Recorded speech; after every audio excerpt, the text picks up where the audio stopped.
James Kaufman, World News Report today, July 21st, 2024. God bless you and yours, no matter where you are in the world. Please subscribe, give us a thumbs up, ring that bell for critical future updates. Ronny Jackson says Secret Service Director Kimberly Cheadle lied about Trump's security detail to his face.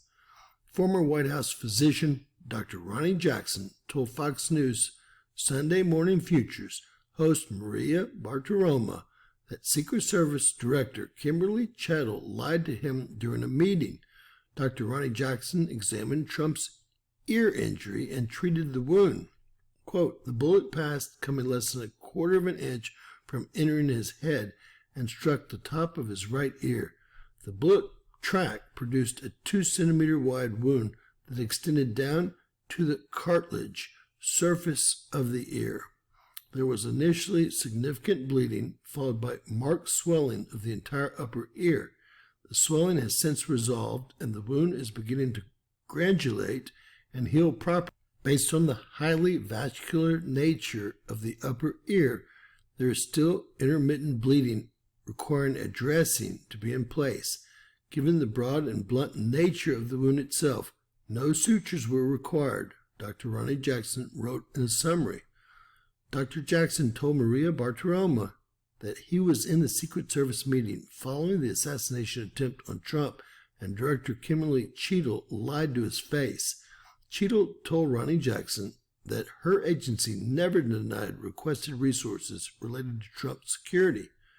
Dr. Jackson called for Cheadle to resign as Secret Service Director. There was even more that didn't make sense. After the shooting, a gentleman climbed up to the roof with local police in a gray suit and had local police send the pictures of the patsy to an ATF office. Local law enforcement thought he was a Secret Service agent, but that was not the case, and no one knows who he was or why he would have those pictures sent to the ATF office. It's one question after another. Let's listen to this interview with Representative Ronny Jackson. Joining me now with an update on the president's condition is former White House physician, Texas Congressman Dr. Ronny Jackson, who examined the 45th president following the shooting. Congressman, thank you so much for being here today. Thank you, Maria. I appreciate you having me. And yesterday you put out a statement about President Trump's health. Can you tell us what's most important in terms of what we need to understand about the ear and how close that bullet came to his brain? Well, I think it's important. I put this out in part because I just can't believe some of the stuff that I'm hearing on TV right now with Joy Reid and Keith Olbermann and some of these assassination deniers. We watched this play out on live television. The whole world watched a shooter take a shot at him, and they watched him shoot from a high-powered rifle with a 5.56 millimeter round, traveling at 3,300 feet per second, pass right next to his skull, taking off a piece of his ear. The whole world watched that. He got up, they saw his bloodied ear, there were close-ups of it, you could see the damage to his ear, and for people to say that like this was glass or something, it's absolutely insane. I mean, glass from where? The teleprompters are intact. I put this out because a couple of things. I wanted people to know that the president's doing well. I also wanted people to know that he almost died. I mean, if that bullet had been 1 to 2 centimeters more towards his head, it would have entered his head, and it would have done incredible damage. People died. A man died at this event, and other people were critically injured. The left is completely nuts for trying to minimize this attempted assassination.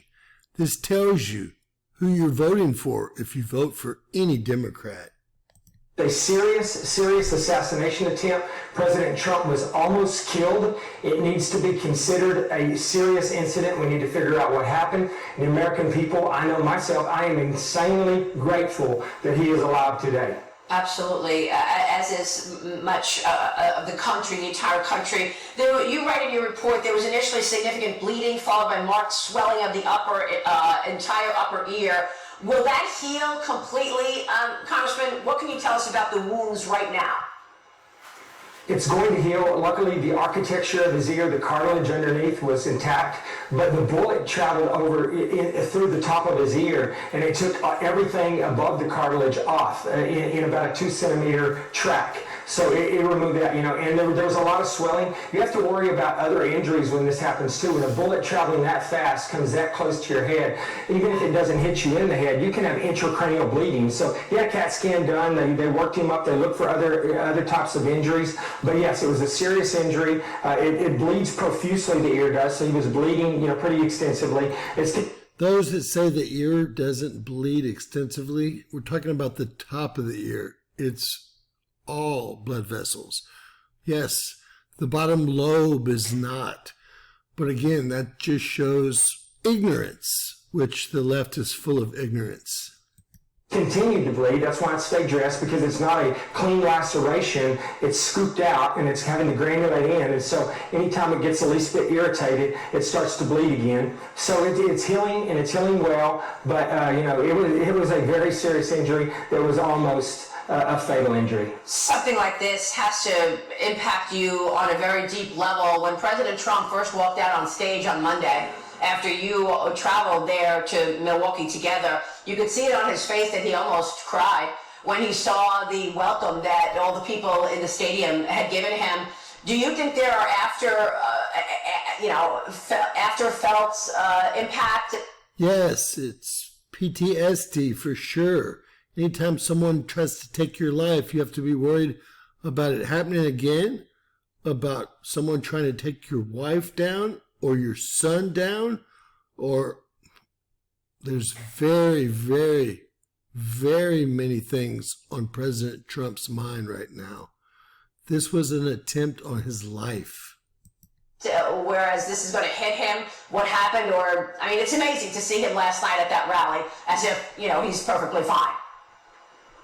I don't think so, Ray. I think he's a unique individual. I think that was evidence. And I have never, ever been prouder of President Trump, of my president, than when he stood up with blood all over his face and he raised his fist in defiance and he shook his fist. That was unbelievable. That was his warrior spirit from deep down inside coming out. I think that he's a warrior. I think that he's in this for the right reasons. I think that he will not be deterred. And I think that he will not let this get to him. He will not let this stop him. He has not talked for 1 second about stopping his rallies or backing down. I hope the Secret Service provides more protection from this point forward, which I think they will. I don't think we can trust the Secret Service from this point forward. I think he needs to think about getting his own security detail, if that's possible. And ladies and gentlemen, this is despicable to watch Democrats try to, marginalize this assassination attempt on Donald Trump. I didn't mention to you, but I was in the meeting with the Secret Service director with the president this week, and she has a lot to answer for. She lied to me in the meeting. I asked her specifically if they had backed down or denied resources for the president at any point, and she said no. And now we're finding out that is true. I also talked to President Trump's detail months and months ago, and I asked him if he meant not true, by the way.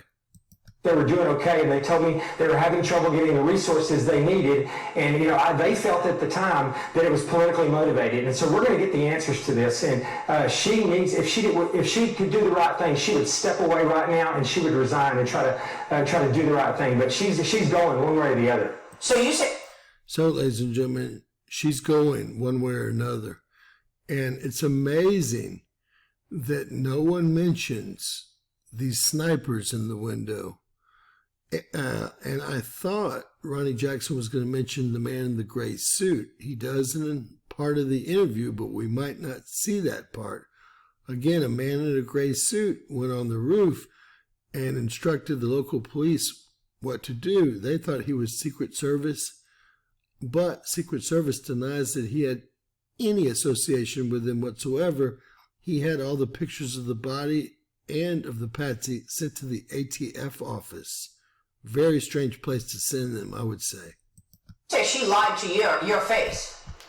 I was in the meeting with the president. She sat across the table from me and she lied directly to me. She told me they have not denied any resources at any point that have been requested, and now we're finding out that that's not true, that they have denied resources. Congressman, what a stark difference in the candidates. You've also spoken on this program about Joe Biden and whatever is ailing him.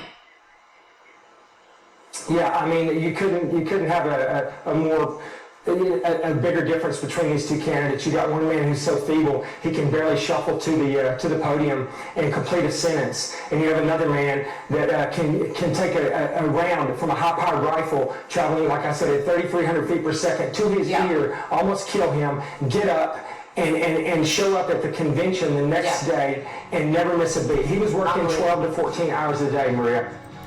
That was epic. Getting up and showing up at the convention the very next day. I mean, ladies and gentlemen, I can picture Trump raising his fist, screaming, "Fight, fight, fight," and that will be a statue one day, if it's not already is. I know that people are already working on making that a statue. Please share our video, please subscribe, and I will try to find out more information about the man in the gray suit.